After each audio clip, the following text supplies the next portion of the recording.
บเสาะอารมณ์สื่อหนังสือพิมพ์ไทยรัฐนะครับยักษ์ใหญ่สารพัดสี ตอนนี้เป็นสีน้ำเงินไปเรียบร้อยแล้วครับ1,000,000%นะครับโฉมหน้าครม.ชุดใหม่ภายใต้การนำของอนุทินชาญวีรกุลนายกรัฐมนตรีคนที่32เนาะจำนวน36ตัวนะครับ42ตำแหน่งออกมาชัดเจนแล้วโดยมีตำแหน่งลักๆไม่ว่าจะเป็นนายอนุทินจะควบตำแหน่ง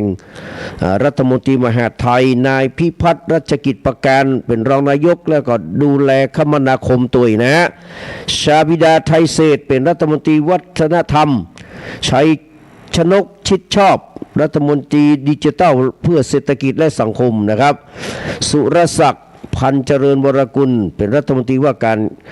นะครับการอุดมศึกษานะครับบวรศักดิ์อุวันโนเป็นรองนายกฝ่ายกฎหมายสีหศักดิ์พงษ์เกตแก้วเป็นรัฐมนตรีกระทรวงต่างประเทศเอกนิติประพันธ์นิติธันประภาสนะครับเป็นรองนายกและดูแล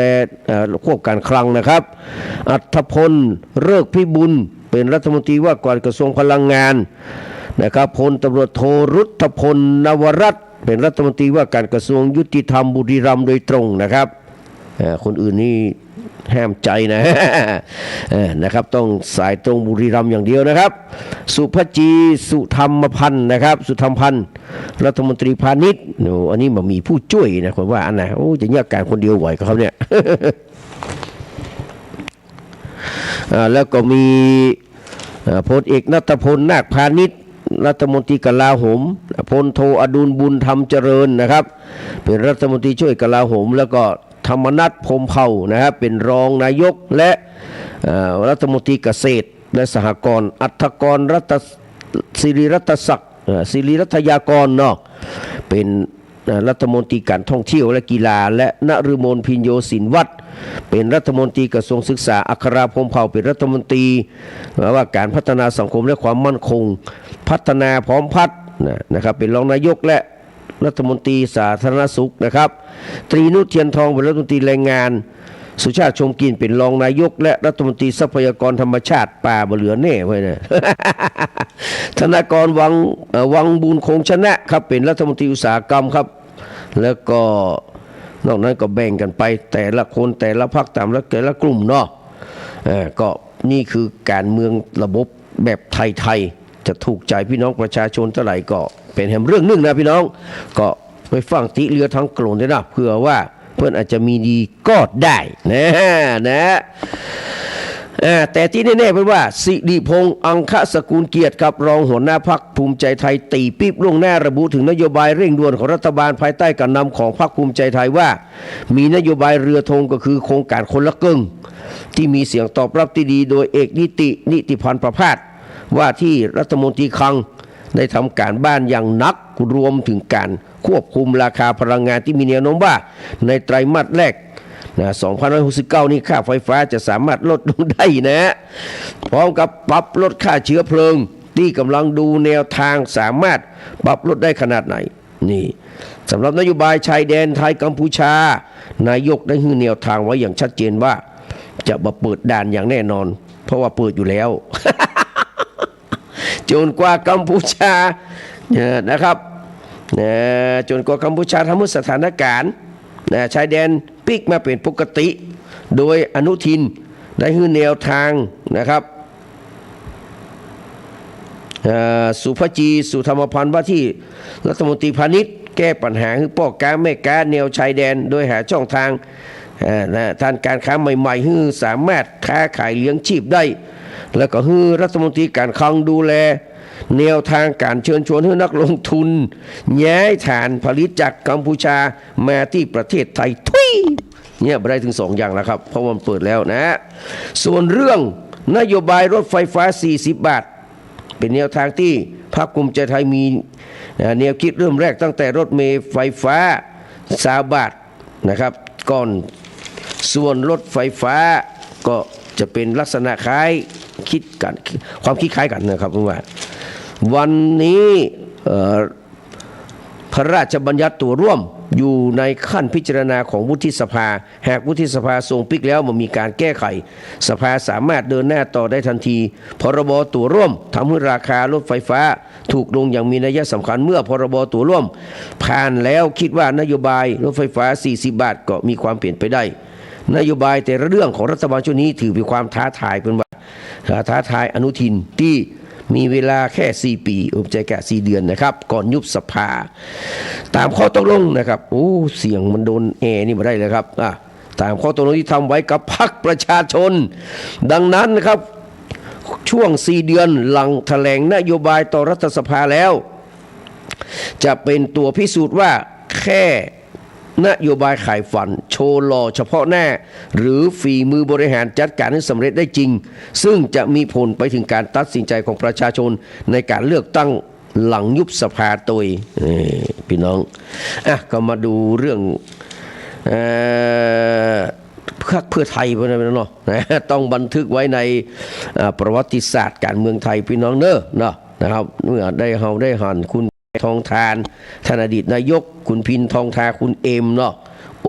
อิงเอ็มนะครับตลอดถึงลูกเขยนะครับแล้วก็คุณหญิงพจมานดามาพงศ์ได้ไปเดินทางเข้าไปเยี่ยมนายกทักษิณนะครับภายในเรือนจำกลางคลองเปรมเป็นเตื้อแรกในวันที่15ที่ผ่านมานี่นะก่อนหวยออกนี่นะหลังจากอดีตนายกทักษิณถูกคุมในขังในเรือนจำนะครับมีใครคิดว่าคนในครอบครัวจินวัตรจะต้องมาเจอกับสภาพนี้นี่แหละชะตาชีวิตเป็นว่าบ่มีอย่างเที่ยงแท้ฉะนั้นยามรุ่งเรืองอย่าหลงตนยามตกต่ำขาลงก็ต้องรู้จักปลงและปล่อยวางซึ่งเป็นสิ่งที่ถูกต้องนะครับว่าโลกกระทำนะแต่ว่า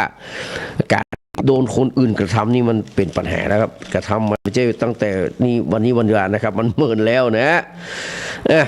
เรียกว่าเจนป่อสู่ลูกนะครับ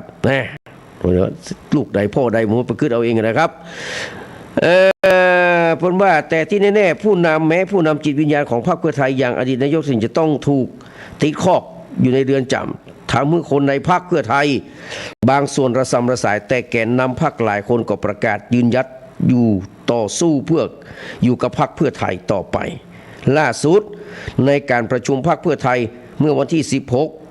กันยายนนะครับปกติคนนี้จะต้องไปก่อนเปิ้นแต่งวดนี้ไปบัตรตันก็ว่าจะได้หา ถ้าคนนี้ยังอยู่นะว่าแสงสว่างยังอยู่นะพี่น้องสุริยะจึงรุ่งเรืองกิจเนี่ยนะครับอดีตรัฐมนตรีว่าการกระทรวงคมนาคมเนี่ยแกนนำพรรคเพื่อไทยประกาศเสียงดังฟังชัดต่อหน้าสมาชิกว่าวันนี้แม้จะมีคนออกไปผมยังตันตัวไปบัตรตามเทียบใช่ไหมแม้นี้ถึงแม้จะมีคนออกไปแต่ไม่ได้กระทบกับพรรคพรรคยังเข้มแข็งเป็นปึกแผ่นเป็นสถาบันการเมืองเขาพร้อมสู้ต่อทุกสนามเลือกตั้ง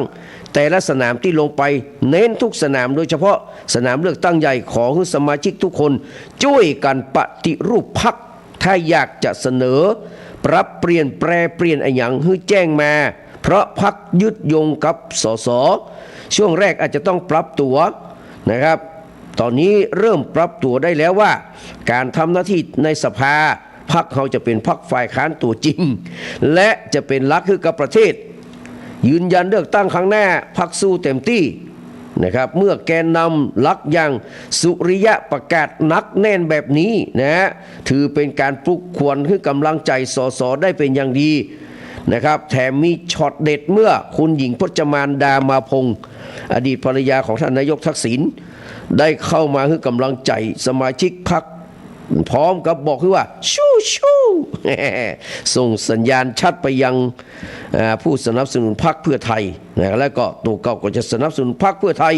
เต็มที่แล้วตอนนี้เปิดหน้าเปิดตาใส่แล้วนะครับนี่ก็เป็นเรื่องของข่าวที่เป็นไปในวันนี้พี่น้องมาดูเพลงที่เปิ้ลขอมาเนาะนะครับได้ตั้งไว้เรียบร้อยนะเขาตั้งไปไว้ไหนนะเพลงมันเนี่ยที่เปิ้ลขอมามีละเดี๋ยวเนอะมันตั้งไว้ไหนปล้ำปเลือเนี่ยเกลียดห้องเบอร์5แล้วก็รอยรักในอารมณ์นะครับ4เพลงเนี่ยนี่นะวันนี้นะ4เพลงนะครับเดี๋ยวผมจะอมยาสักหน่อยเสียงหายไปแล้วเพราะอยู่ในห้องแอร์นะครับ ผมนี่บอกให้ถูกกับแอร์เท่าไหร่นะแต่ว่าปิดกับไรครับมันโหดขนาดวันนี้นะฮะอ้าวเกลียดห้องเบอร์5นะครับรอยรักในอารมณ์นะครับชเวอร์ชันของสายยันเนอร์นะครับแล้วก็ชายเมืองสิงห์เนาะบ้านเรือนเคียงกันแล้วก็ปูไข่ไก่หลงชายทรงพลนะครับเดี๋ยวถ้ามันบัจจัยเดี๋ยวผมจะเปลี่ยนนะหมายถึงว่าถ้าบัจจัยเสียงของชายเมืองสิงห์ต้นฉบับนี้เดี๋ยวผมเปลี่ยนนะฮะเพราะว่าฟังดนตรีนี่จะหู้เลยว่าใจบัจจัยนะเพราะว่าชายเมืองสิงห์นี่มีหลายเวอร์ชันนะครับฟังเลยครับ